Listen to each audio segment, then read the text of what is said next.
मेरे साथ देख रहे हैं news room live. News room live में सबसे पहले बात करेंगे प्रधानमंत्री नरेंद्र मोदी की नेताजी सुभाष चंद्र बोस के परिवार से मुलाकात की।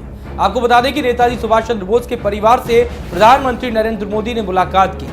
नेताजी सुभाष चंद्र बोस से जुड़ी फाइलों को उनका परिवार सार्वजनिक करने की मांग कर रहा है, जो फिलहाल सरकार के पास है। हालांकि ये मुद्दा आज से नहीं बल्कि सुभाष चंद्र बोस की मृत्यु के बाद से ही लगातार हर सरकार के सामने उठा है। चाहे जनता सरकार हो, यूपीए सरकार हो या फिर एनडीए सरकार, हर सरकार के सामने विपक्ष ने ये मांग की है कि नेताजी सुभाष चंद्र बोस से जुड़े डॉक्यूमेंट्स को सार्वजनिक किया जाए, ताकि ये पता किया जा सके कि आखिरकार अपने अंतिम समय में वो क्या सोचते थे, क्या उनकी रणनीति थी और क्या कुछ उनकी विचारधारा रही होगी।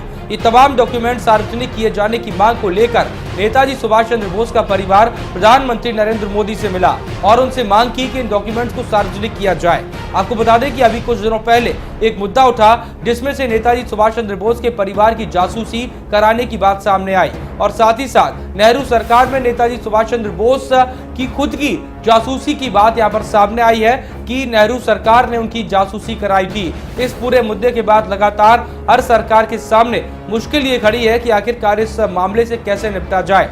हालांकि जब यूपीए सरकार थी तब प्रधानमंत्री नरेंद्र मोदी और विपक्ष की नेता सुषमा स्वराज ये मांग कर चुकी थी कि नेताजी सुभाष चंद्र बोस से जुड़े डॉक्यूमेंट्स को सार्वजनिक किया जाए, उन्हें सबके सामने लाया जाए। लेकिन अब सरकार में एनडीए है, प्रधानमंत्री नरेंद्र मोदी प्रधानमंत्री हैं, सुषमा स्वराज विदेश मंत्री हैं। इन लोगों के सामने अब विपक्ष ये मांग कर रहा है कि नेताजी सुभाष चंद्र बोस से जुड़ी फाइलों को सार्वजनिक किया जाए। तो ऐसे में अब सबसे बड़ी मुश्किल यहाँ पर केंद्र सरकार के सामने ये है कि भले ही नेताजी सुभाष चंद्र बोस के परिवार से मिलकर उन्होंने ये वादा तो कर दिया कि ऐसा जल्द किया जाएगा, लेकिन आखिरकार कब तक किया जाएगा या अगर ऐसा किया जाता है तो इसके दूरगामी परिणाम क्या होंगे, ये तमाम बातों को ध्यान में रखकर केंद्र सरकार द्वारा ऐसा कदम उठाया जा सकता है।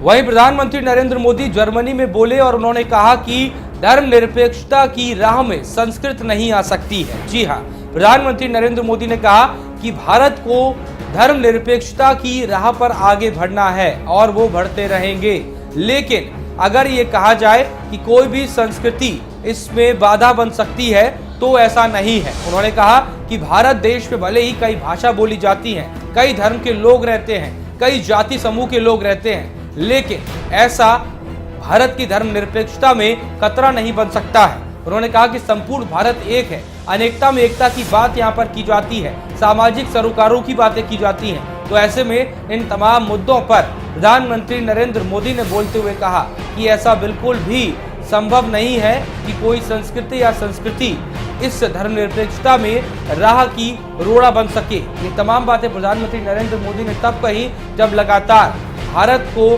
सांप्रदायिकता के मुद्दे पर विपक्ष घेरता नजर आया है या सरकार पर तमाम सवाल उठाते हुए आए हैं। तो ऐसे में अब कहीं ना कहीं जिस तरीके से लगातार केंद्र सरकार द्वारा इस डैमेज को कंट्रोल करने की कोशिश की जा रही है, जिस तरीके से उन पर आरोप लगते रहे हैं सांप्रदायिकता के, उस पर अब कहीं ना कहीं केंद्र सरकार इस कोशिश में है कि उनके ऊपर से जो सांप्रदायिकता का तमगा है उसे हटाया जाए और धर्मनिरपेक्षता की राह पर केंद्र सरकार समेत पूरा भारत देश आगे बढ़ सके।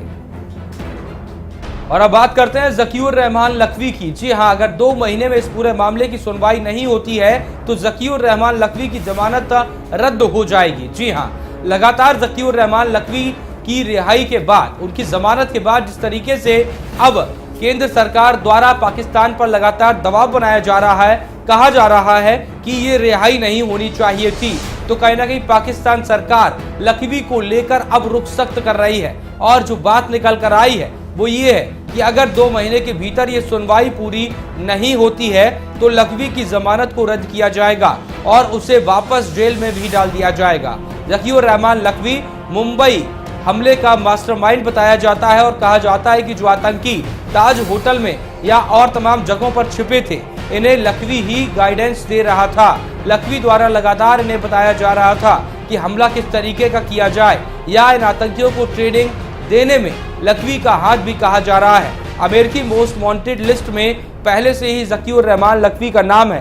तो ऐसी तमाम बातें यहाँ पर निकल कर आ रही हैं जिसके जरिए कहा जाए कि आखिरकार अब आगे इस पूरे मामले पर दशा और दिशा क्या बनने जा रही है ये तो जल्द ही पता चलेगा। लेकिन ज़की और रहमान लख्वी की ज्यादा दिन की रिहाई कहीं ना कहीं भारत के लिए सही साबित नहीं हो सकती है।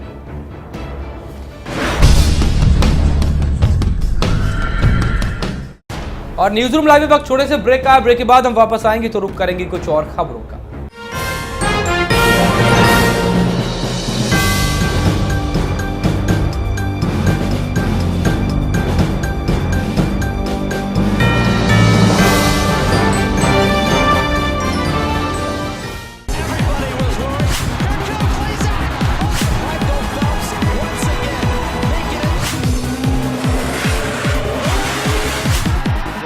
Here's an attack from Puma. Et ça y est, la délivrance pour Nadal, le retour de...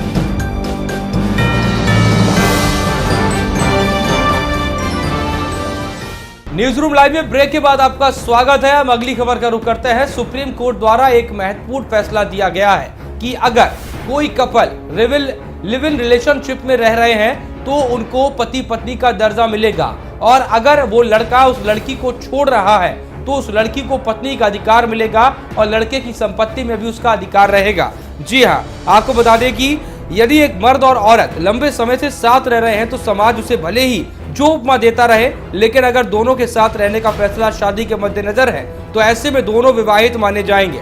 सोमवार को देश की सर्वोच्च अदालत ने एक बड़ा फैसला सुनाया। उसने कहा कि अगर कोई अविवाहित जोड़ा मियां बीवी के रूप में साथ रह रहा है तो उसे कानूनी रूप से शादीशुदा माना जाएगा और उसे वो सारे अधिकार मिलेंगे जो कि विवाहित कपल को मिलते हैं। यहाँ तक कि अपने साथी की मौत के बाद महिला उसकी संपत्ति की हकदार भी होगी। आपको बता दें कि सुप्रीम कोर्ट ने यह फैसला एक संपत्ति के मामले में सुनाया है। ये फैसला जस्टिस एम्बॉय इकबाल और जस्टिस अमिताभ रॉय की बेंच ने दिया है। बेंच ने कहा कि लेकिन दोनों को इस सूरत में ये साबित करना होगा कि यह फैसला उन्होंने शादी करने के लिए आज से लिया था। साथ ही आपको बता दें कि शादीशुदा के केस के तहत कोर्ट ने यह फैसला किया है। वो एक संपत्ति विवाद का मामला था जिसमें परिवार का कहना था कि उनके दादा अपनी पत्नी की मौत के बाद एक महिला के साथ 20 साल से रह रहे थे, इसीलिए उनकी संपत्ति में उसका हिस्सा नहीं दिया जा सकता। परिवार वालों का कहना है कि वे महिला उनके दादा की मिस्ट्रेस थी, जिस पर पीड़ित परिवार ने कानून में मदद मांगी और संपत्ति में हिस्सा भी मांगा, जिसके बाद सुप्रीम कोर्ट द्वारा ये फैसला सुनाया गया। और अगली खबर का रुख करते हैं। आपको बता दें महंगाई दर में कमी आई है, जिससे कि खुदरा महंगाई दर कुछ कम होती नजर आई है और अब आने वाले समय में लोगों को कहीं ना कहीं महंगाई से थोड़ी बहुत निजात मिल सकती है। महंगाई के मोर्चे पर राहत मिलती दिखाई दे रही है। मार्च में सीपीआई महंगाई दर महीने आधार पर 5.37% से घटकर 5.17% हो गई है।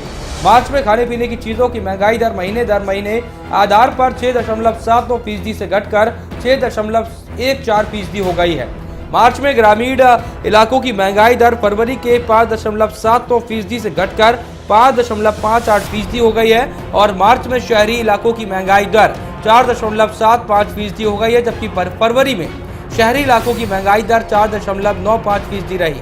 मार्च में सब्जियों की महंगाई दर की अगर हम बात करें तो 13.01% से घटकर 11.2% हो गई है और मार्च में क्लोजिंग और फुटवियर महंगाई दर फरवरी के 6.38% से घटकर 6.27% हो गई है।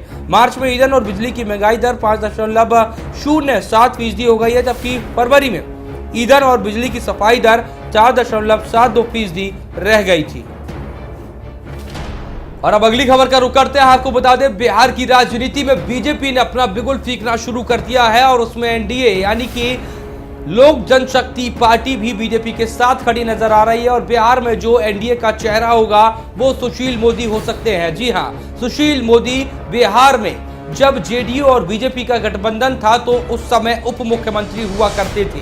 गठबंधन टूटा तो उस समय अब सुशील मोदी बीजेपी के बिहार में चेहरा माने जाने लगे हैं। अब सुशील मोदी को एनडीए का चेहरा प्रस्तुत कर बिहार में एनडीए चुनाव लड़ सकता है। जी हां, बीजेपी और लोक जनशक्ति पार्टी बिहार में विधानसभा चुनाव का बिगुल फूंकने के लिए तैयारी में है और अब सुशील मोदी को बिहार में एनडीए की तरफ से मुख्यमंत्री उम्मीदवार बनाया जा सकता है। और अगर ऐसा होता है तो कहीं ना कहीं उम्मीद के मुताबिक होगा, क्योंकि लगातार सुशील मोदी बिहार की जमीन पर लगातार काम कर रहे हैं और बीजेपी की सियासत को चमका रहे हैं। ऐसे में अब सुशील मोदी को अगर बिहार में मुख्यमंत्री उम्मीदवार बनाया जा सकता है तो ऐसे में कहीं ना कहीं ये बीजेपी के लिए और बीजेपी के कार्यकर्ताओं के लिए खुशखबरी होगी, क्योंकि सुशील मोदी लगातार बिहार में कई साल से बीजेपी के झंडे को लहराने में लगे हैं। और जिस तरीके से मैंने बताया कि जेडीयू और बीजेपी सरकार में उप मुख्यमंत्री भी रह चुके हैं, तो ऐसे में कहीं ना कहीं सुशील मोदी को बिहार की राजनीति का एक बड़ा गणतज्ञ माना जाता है, जिसको लेकर अब उम्मीद जताई जा रही है कि अगर सुशील मोदी को एनडीए का बिहार में मुख्यमंत्री उम्मीदवार बनाया जाए तो कहीं ना कहीं ये एनडीए को फायदा पहुंचा सकता है। और न्यूज रूम लाइव में फिलहाल इतना ही।